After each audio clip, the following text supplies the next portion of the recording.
I think not having to think about the money when things happen is a huge benefit. When things happen and you can just kind of sit back and say, okay, this happened. Here's my courses of actions. Here's my options. Here's the things I can do from a calm place, not stressed out of, oh, where's the money going to come from? Where's the money going to come from? That makes a huge difference. So being able to sleep at night, and I always say like my emergency fund, for example, is one of the reasons why I sleep so good.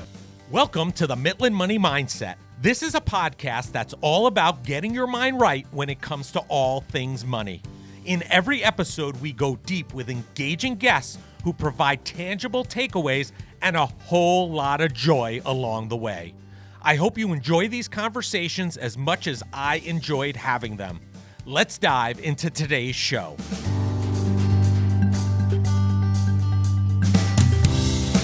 I'm Larry Sprung, your host for the Midland Money Mindset and founder and wealth advisor of Midland Financial. Today's guest is Ambus Hunter, financial educator, coach, blogger, and speaker. Ambus has had quite the story since graduating during the Great Recession. At the age of 24, Ambus was student debt-free, financially in a good place, and enjoying his life after college. Unfortunately, he was introduced to gambling shortly after entering the workforce, and it started to consume his life, affecting him both physically and mentally. Shortly after realizing he had a problem, Ambus began to work on his recovery and begin to work towards regaining control of his financial situation and his life. His life experiences have put him in a position to help others, and that is what he is now enjoying. Ambus has the goal to help as many people as possible to make sense of their relationship with money and live the life they desire. Listen in and hear how Ambus has used the negative experiences in his life to create a positive impact for himself and countless others. Well, hello everybody. Larry Sprung here, and I have Ambus Hunter, financial educator, coach, blogger, and speaker with us today, and I'm looking forward to a great conversation. Thanks for joining us today, Ambus. It's great to be here. Yeah, thank you. So listen, just so our listeners understand who you are and what you're all about, can you tell us about your path to launching your financial wellness company? Absolutely. So back in 2017, I was volunteering with a nonprofit in Maryland, doing some financial coaching, doing some workshops, doing some various types of activities for local colleges and some other things around the area. And I really just wanted to experience what that was like.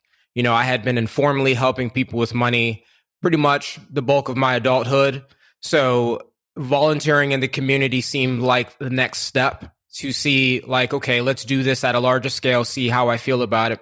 And throughout that process, which I absolutely loved, I decided to kind of go back to school and gain a certification. So I started working with the AFCPE, the Association for Financial Counseling and Planning Education, and working towards my accredited financial counseling certification. So through that process, I'm doing more one-on-one counseling. I'm doing more volunteer work. I'm doing a little bit of blogging.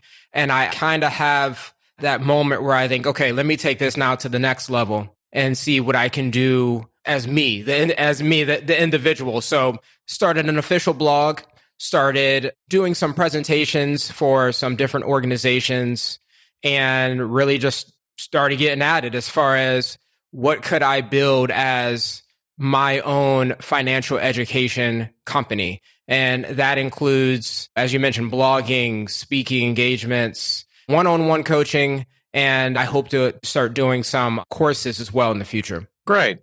So you've had some very unique and specific experiences yourself with money. And I know that's something that you really want to educate people on, is really to find what their relationship is with money and how that correlates to maybe how they're doing things, and to help them be better prepared financially for their future.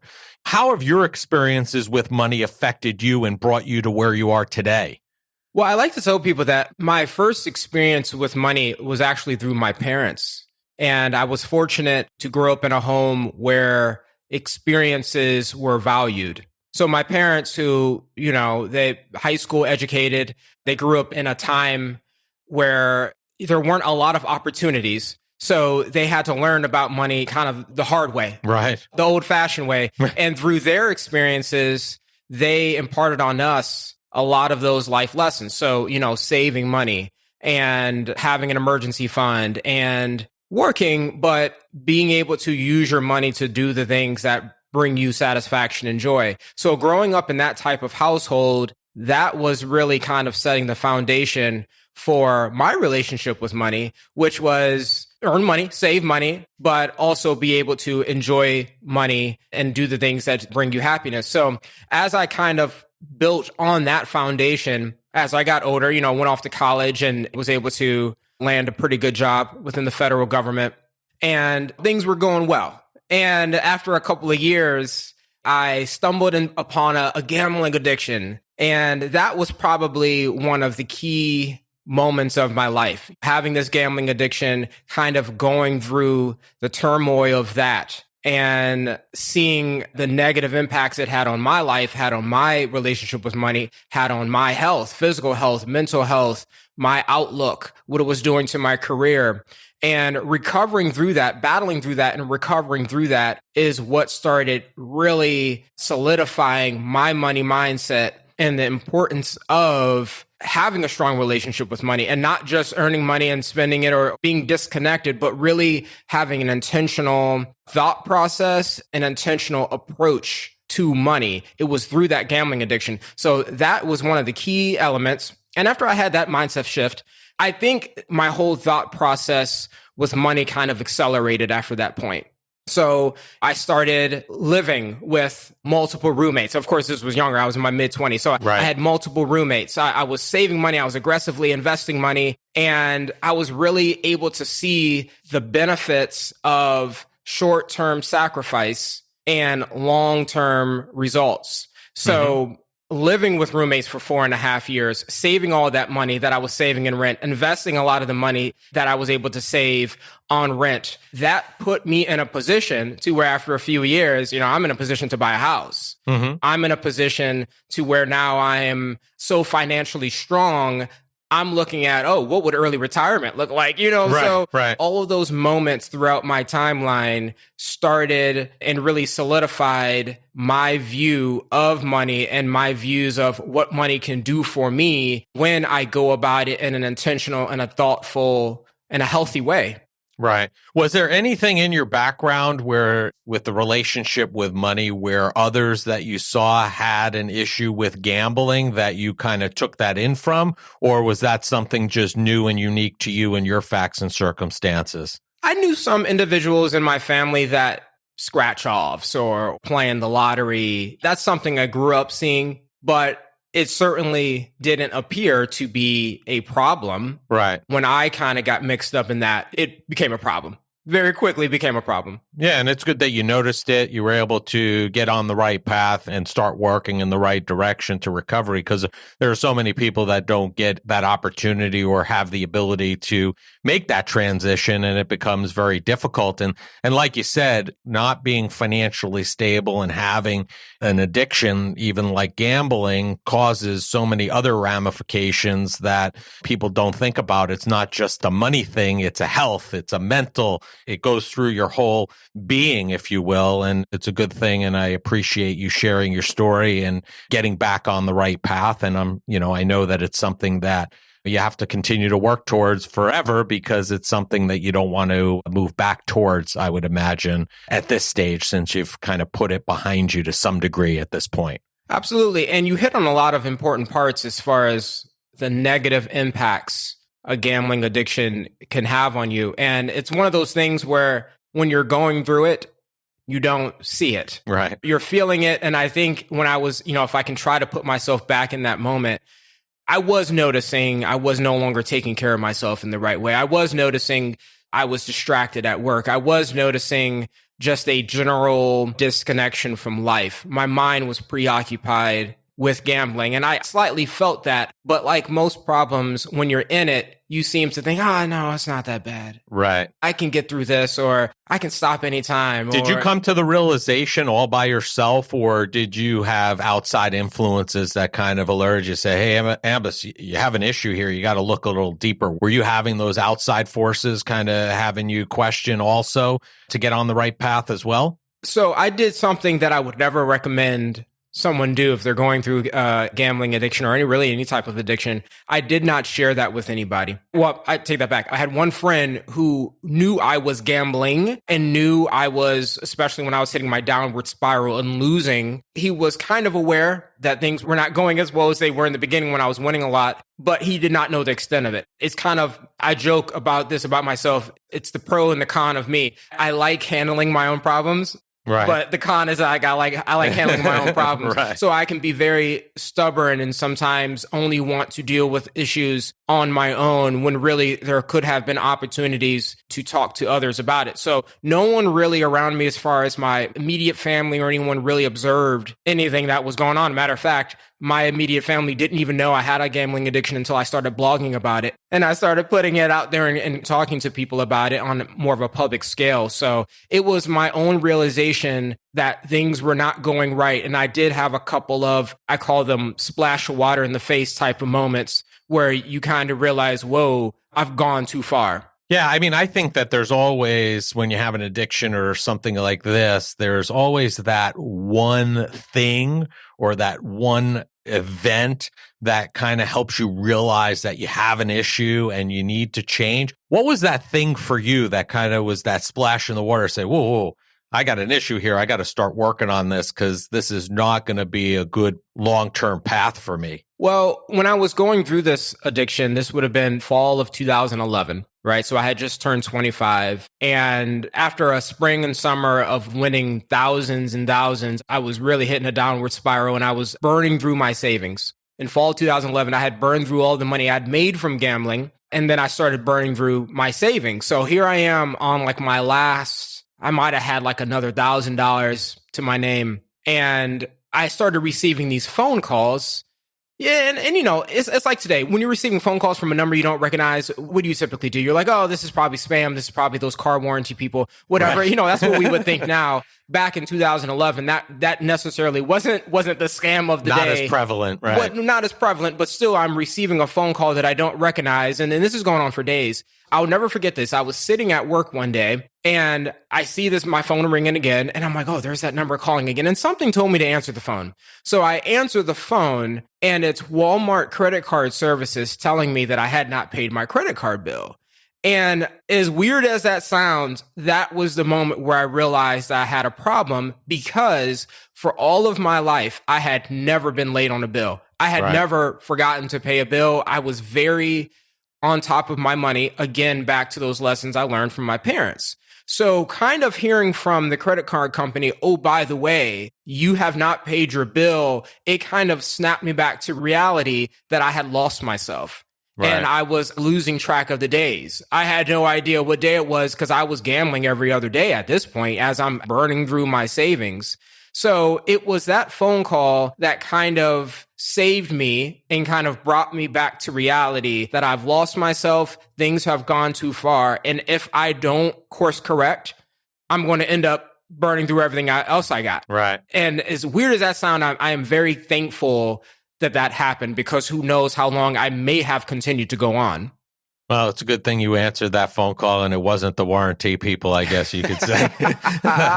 So one last thing on gambling and then we'll move on. You know, I feel like today, in today's day and age, where we are today, that gambling is now in our faces more than ever. And I think one of the specific ways to me is on the sports front. You can't turn on a sporting event right now without them talking about or seeing an endorsement from a gambling company that is looking for you to place a bet. You can now place bets in during the game, you know, before the game, maybe even after the game. I don't know. But how do you feel about this? And what do you see as somebody who's trying to help people get on their financial path?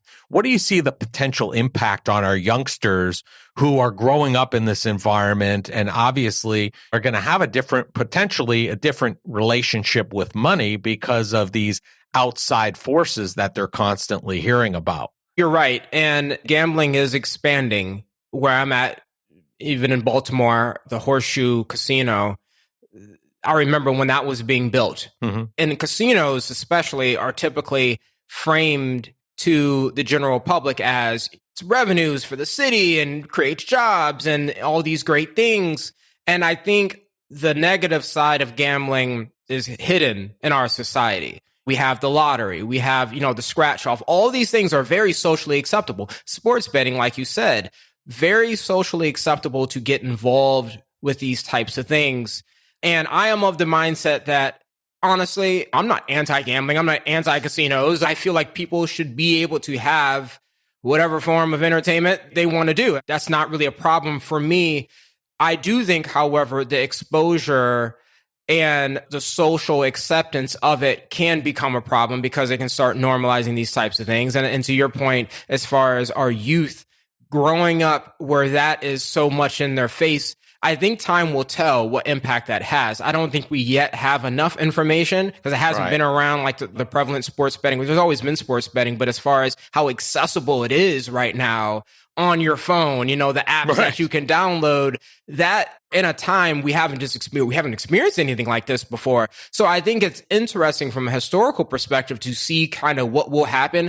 I do think it has the potential to be negative, just like anything else that can become so acceptable and so accessible, so easily accessible, that definitely has the potential to be negative. But what I hope is, if we're going to have these things available, there needs to be resources also accessible and readily available to help people if they do find themselves struggling with it. I mean, we tend to see if you have a problem with gambling, phone number at the end of a casino commercial or something like that, or maybe on the small print of the billboard. But I would like to see that equal amount of energy and that equal amount of advertising for these resources. Let people have their fun. Some people can gamble all their lives without it being a problem, just like some people can smoke cigarettes all their life without it necessarily becoming a problem. But there are going to be some individuals that have a problem. They need to be able to have access to those resources too. I agree with you. I'm not anti-gambling. I think there's a place for it. I've been known to go to Vegas and have a good time, but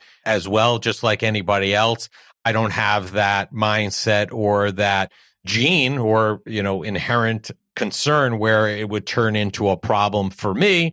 But I can see where there are people that are maybe even predisposed to having issues with it. And that's where the level of concern comes. And like you said, I think you hit the nail on the head. I think the most important factor is education and educating people, just like drinking, right? Having a drink does not mean you have a problem. You have to learn to do things in moderation, and gambling is similar. And I think that there's got to be some kind of educational component. I think now more than ever earlier on, because of the accessibility, that people are educated that just because you gamble, you're not a bad person, doesn't mean you're going to have a problem, but you should be looking out for these things, that if you have these tendencies, that maybe it's not a great idea, or you have to learn how to manage that a little better so that it doesn't become a problem. So I think we're on the same page as far as that's concerned. This is the Mitlin Money Mindset, and we talk a lot about mindset and being in the proper headspace and being financial health and physical health being tied together, as well as mental health. Have you seen a correlation personally between your improved financial health and an improvement in your mental health as well? Absolutely, because I do think the core areas of well-being are all connected, from financial well-being, career well-being, your relationships, mental health, physical health, spiritual health. All of these areas are related. And for me, everyone has to interact with money on some level. It's one of the things that health, we all have health that we need to be concerned about, and we all have money that we need to be concerned about. Even if you hate the idea of money, the reality is, in this society, you're going to have to interact with it on some level. So for me, I have absolutely felt a positive shift in my health in that regard, because I don't have to stress about money. I mean, money is still a top 2 or top 3 stressor in people's life, if not Sure. the top one. It's still a top 3 influence on divorces. It's still a top 3 influence on how people get distracted at work. A lot of people are sitting at work thinking about money. Right. For example, something that happened in my life recently, my air conditioner died. And for a lot of people, that could be a financial disaster. If you don't have some type of home warranty program or something like that, it's like, oh my goodness, how am I going to get this thing repaired? How am I going to get it replaced? The mind goes to the money. It goes to the money first often and less about the comfort. You know what I mean? Right, So I think not having to think about the money when things happen is a huge benefit. When things happen and you can just kind of sit back and say, okay, this happened. Here's my courses of actions. Here's my options. Here's the things I can do from a calm place, not stressed out of, oh, where's the money going to come from? Where's the money going to come from? That makes a huge difference. So being able to sleep at night, and I always say like my emergency fund, for example, is one of the reasons why I sleep so good. Right. We talk about that all the time and the importance of having that emergency fund. Oh, I mean, it truly is a huge stress reliever. And it improves just your overall approach to life when you're not having to worry about what happens. What am I going to do if something happens to my car, happens to my home, happens to my health? If you know you have that in your back pocket, that changes the game. So not having to worry about that stress, not having that anxiety, being able to go to my job because I enjoy it and not because I'm handicapped to a paycheck is a huge game changer. And I think just to touch on career well-being, the fact that at least half of the workforce is sitting at their jobs thinking about money. Another significant portion of the workforce is thinking, I really don't want to be here. Right. And if I had more money, I wouldn't be sitting here. I mean, just think about the person that we then bring to the job. If you're coming to your job, yeah, you might kind of like it, but it's really about the money. That's just a different type of thing compared to if you can show up to your job because you genuinely like what you do, because you're not stressed about the money. And quite frankly, you might even do it for less money. You might even do it for free. Being able to have that type of mentality for me brings a different type of energy. I don't hate Mondays, right? I don't hate going to my job. I love my job. And the reason why I'm able to enjoy my job partially is because I'm not worried about the paycheck. Yeah, I mean, if you have financial stability and financial health, it just seems like it radiates through all the other health areas of your life, physical, mental, etc. It just makes it that much better. And we talk about it all the time. Having a plan increases, I believe, your health and your well-being because you kind of have a working idea of how things are going to play out if they happen in the way. And the emergency fund that you refer to is another huge factor because a lot of people, when they're hit with a situation, like you said, an air conditioner, they're stressed out about how they're going to pay for that. If you already know that you have that emergency fund set aside, it takes all the relief and all that stress right out of the situation, and it makes it a lot better. I'm really big on trying to remove unnecessary decisions that I have to make. Like, I really like that whole concept. For example, I'm very big into routines. I'm very big into, I know what I'm going to eat every day. I eat the same 5 to 6 meals every single day. I have the same morning routine every single day. I don't have to think about these things where most people are thinking, what am I going to eat? What am I going to eat? I remove those questions out of my brain. So to that point, to your point of what the emergency fund can do for you, that removes X amount of questions out of your decision making when something happens. Now you're not worried about where's the money going to come from. Am I going to charge it? Am I going to borrow it? What am I going to do? I don't have to think about it. And when you have that emergency fund, you don't have to think about it. You have a solution if you choose to use that solution. There might be some other things you choose to do too, but at least you know you have that. Agreed. As part of your story, Ambus, you talk about the selection of your first job. And I found it very interesting because you took it from a standpoint of not evaluating just salaries. I want to touch on this for our young folks who are either getting close to graduation, graduating soon, and are going out in the workforce, because I think this is very important because I think a lot of times we look at company A and company B, what's the pay? And all things being the same and happiness being the same, you go with the one that has the higher salary. You, however, looked at something different and looked at the overall package. Can you share that story and that experience with our listeners? Because I think it's very telling and very important for youngsters to understand how to evaluate things from a high level like you did. So I had the unfortunate and fortunate pleasure of graduating during the Great Recession. And things were not looking too great, as far as graduating at that time in 2009. A lot of companies, they were just frozen in their hiring. Right. So I was fortunate to get a couple of job offers, one from Goodyear Tire in Akron, Ohio, and the other Goodyear, their corporate headquarters in Akron, not too far from where I grew up.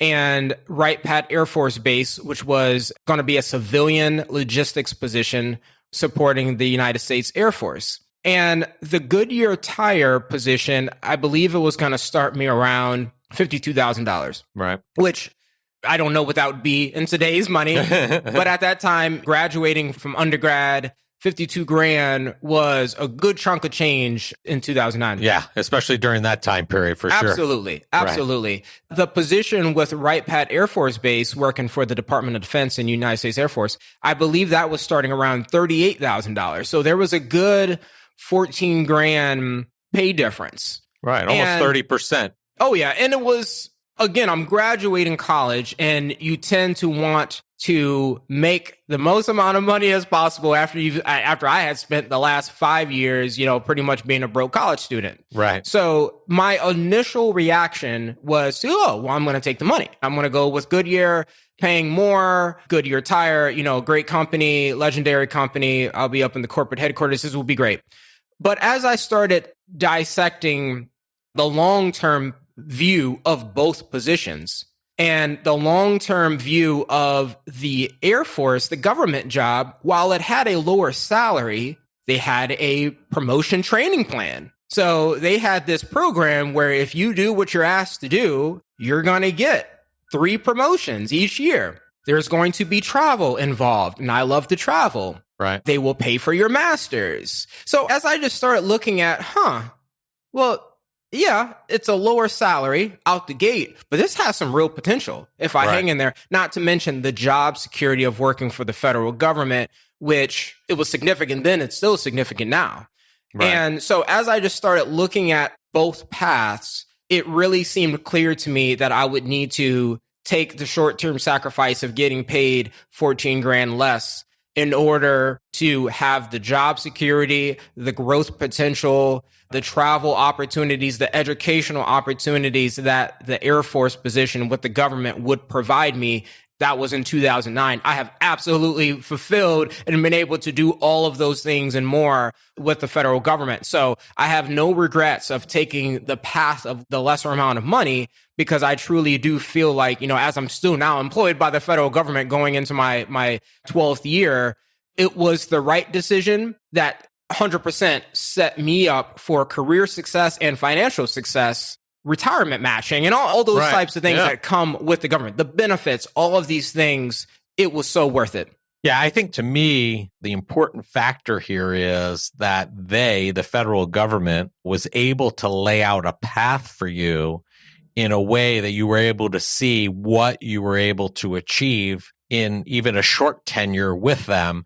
Whereas Goodyear, without knowing the whole situation, it was just outlining a job and what your income was going to be at the moment, where there was no real clear path of where Ambus was going to be in the next 1, 3, 5, or 10 years. So I think the important takeaway here is, if you're an employer out there, it's important for you to have that plan laid out. You may be paying less than the other employers that are in your area or even in your field, but if you can lay out that plan and show those benefits to your potential employees and those coming out of college, it could be a huge, huge benefit to you and your team if you can do that successfully, right? Absolutely. That made the difference. If I did not have that plan, if I didn't have that information, and if I only had the salaries, going with Goodyear to make more money would have been the only decision I really could have made with no other additional information. Yeah, Sure. absolutely. Yeah, so that was the difference maker there. How have your experiences led you to help coach people now on financial wellness? How have you gotten here? How has that helped you? Well, I think the biggest thing for me is that I'm able to connect emotionally with people on their struggles. You know, I've had my struggles. I've made some decisions. I don't like calling them mistakes. I've made decisions that I've been able to learn a lot from. And I think having that perspective, like gambling, for example, allows me and helps me to connect with people that are typically going through some type of financial challenge by the time they have presented themselves to me that, hey, I need some help here. So I think having that perspective, being that I've persevered through what I've been through, I lost $10,000 in 3 weeks.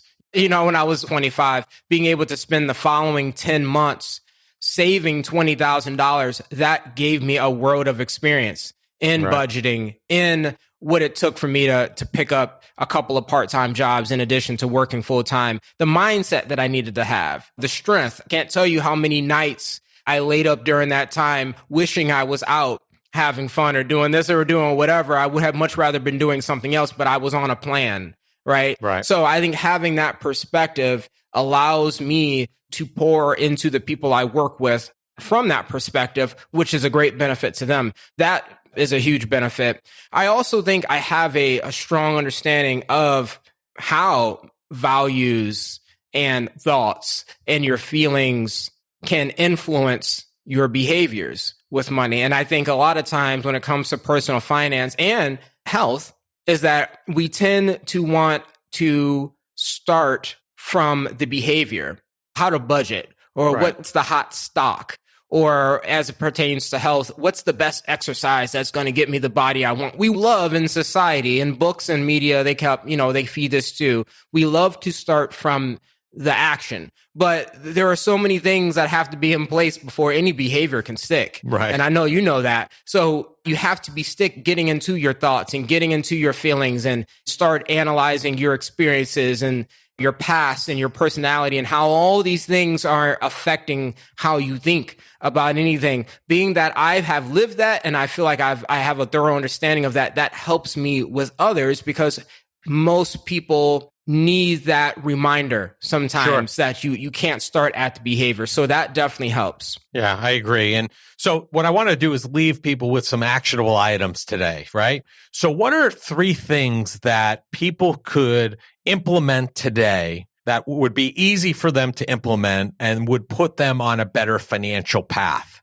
I'm very big into what I call financial values. You know, I believe there's like 5 core money values. I believe power is a strong motivator for people. For some people, status is another one. Love and, helping others is another one. Security and autonomy. So I believe out of those 5 core money values, what I like to encourage people to do is figure out what are your primary. It's almost like love languages. What's your primary and what's your secondary? For me, I am very big into autonomy. I like the freedom, right? I like what options that money can provide for me so I can build a life where I am in control of everything that I want to do. So that's a huge motivator for me. So I would encourage people to spend some time thinking about what is your core money value? Like what kind of drives you? Is it status? Is it power? Is it love? Is it security or is it autonomy? And once you figure that out, then you can operate from that place of intention in your thoughts and feelings and behaviors.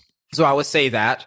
I think it's important to figure out your desired life. You have to kind of work backwards. Start with the end in mind. Start with the end in mind and start reverse engineering what that will look like for you. So if you want to live a type of life where you get to travel internationally twice a year, or you get to work from home, or you get to run your own business, whatever the case may be, figure that out. And then you have to work backwards and figure out what steps would that take. What would that mean in 5 years? What would that mean in 3 years? What would that mean in 1 year? What does that mean on a monthly basis? And I think coming from that approach, you can start figuring out, okay, what do I need to be doing on a day-to-day basis to live that desired life? So I think that's important. And if there could be a third thing, I reflect back on my past a lot as far as what I learned from my parents. I think it's also important to think back to the money lessons you observed growing up because I think that influences what people do more than they realize. Sure. So what type of household did you grow up in? What type of messages on money did you see? Spend some time thinking about that and making sense of it. Yeah, and I think just to add on to kind of tag on to that also, I think it's important for you to understand where that came from. And then if you have kids, how are you communicating those money messages to them now? And thinking about what you're saying in front of them and how you're talking to them about money, because the reality is much of that is going to stick with them, as we've discussed, for the rest of their lives, right? Unless they could figure out a way to kind of break that chain and do something different than what they were learned. A lot of what they're going to do and how they're going to react is really going to come from their upbringing. So it's important. I'm glad you said that, because I think one thing that gets brought up in the personal finance space is this whole idea that we need money lessons in school. Mm-hmm. And I would agree. I mean, I think a lot of life lessons should be taught in school, as far as, resumes and money management, a whole sorts of things. But in addition to that, getting those lessons at home is probably what's actually going to make the difference. Because there's a whole bunch of stuff I learned in school that didn't stick with me. Right. But the things I got in the home where my parents sat down with me. I still remember my mom sitting down with me and teaching me how to balance a checkbook. Now, I also got that class in 7th grade, I believe. I think they'd done away with that curriculum. But the memories are strongest for me when it was me and my mother sitting at the kitchen table, showing me those types of things. She could only do that because she understood it. So if there's anything I will also say to parents is, like, if there's something you don't know, and I think in this day and age with the access to information we have these days, you typically know the subjects that you're not the strongest on. Right. Take advantage of the Googling and the YouTube and the blogs and all, and the podcasts, like your podcast, all of these different avenues to learn more about what you don't know, so you can pass that on to your child. That is going to have a stronger impact more than some curriculum in a school, in my opinion. Agreed. Just make sure it's from a reliable source is all I have to say, right? Because there's a lot of information stuff out there. Yeah, a lot of it. There's a lot of bad and there's a lot of good for sure. So what's up next for Ambus Hunter? What's up next for you? I love camera stuff. I like being on camera. I like speaking to people. So while I have enjoyed a lot of the one-on-one counseling I have been doing, the next step for me is YouTube. So I've been trying to start a YouTube channel. I've been procrastinating on it just because we just keep seeming to run out of time every single day. But the YouTube channel and building some courses. One thing I've learned through the one-on-one financial counseling, a lot of the same questions keep cropping up, whether it's about debt reduction, budgeting, or investment education. So for me, I think coming out with some courses, some better resources to help people, more of the masses, is my next step. So that's what I'll be working on. And of course, I'm always looking to get in front of a bunch of people. So I like doing public speaking. I know it freaks a lot of people out, but it's actually something I absolutely love. So I'll be doing more public speaking in the future. Great. We'll be looking out for those courses as well as the public speaking engagements. We'll be looking up for those next opportunities for you. So, Ambus, it's been great having you on the show, and we end every show asking each of our guests the same question, which is, what did you do today that brought you joy and put you in the right mindset for success? So I had mentioned earlier that I like routines, and I have a similar morning routine every day, and that is I make my bed, I meditate, I read about 10 pages, I journal, I set my intention for the day, typically writing in my planner what I got going on for the day. I do a few physical therapy stretches, and I express gratitude. So that is something that I do every single day to get me in the right mindset. And that said, I'm extremely grateful for this opportunity and to be able to have this conversation with you. That's great. It sounds like you have a full day before you even leave the house, so to speak. You got a lot going on in the morning, and it sounds like there are great things to put you in a great situation to have a hugely successful day and get you in the right mindset. So it's been a pleasure having you on the show. We're going to have this information in the show notes, but if people want to learn more about Ambus Hunter and what you're doing, how do they find that? Or where should they go? My website is the best place, ambushunter.com, AMBUSHUNTER. So ambushunter.com is where I do a lot of my blogging, and I post, anything that's pretty much happening with me in personal finance. I'm also pretty active on Twitter. So I'm at Twitter, Ambus V Hunter, but you can just search for Ambus. I'm the only Ambus Hunter you're going to find. And on Instagram, I am at Ambus Hunter. So between my website, Twitter, and Instagram, that is where I live as far as my internet presence. Well, listen, it's been a pleasure, Ambus, having you on the show, and make it a great day. Thank you. I want to thank Ambus Hunter for being a guest on the Midland Money Mindset. Ambus has seen the ups and downs of living a life without a clear understanding of his relationship with money. He is now encouraging others through his work to examine and transform their relationship with money in order to reach financial well-being. Ambus has used the lessons he has learned in his life to stay on the right path and help countless others reach their personal and financial goals. Ambus can be found across all social media platforms, and all the contact information needed to find him can be found in the show notes. Thank you for joining us this week on the Midland Money Mindset. Make sure you visit our website at midlandmoneymindset.com and smash the subscribe button so you don't miss a show. We encourage you to help others find our valuable content, and please don't keep us a secret. You can also schedule an Is There a Fit call right from our website or by using the link that you'll find in the description section of your podcast player or app.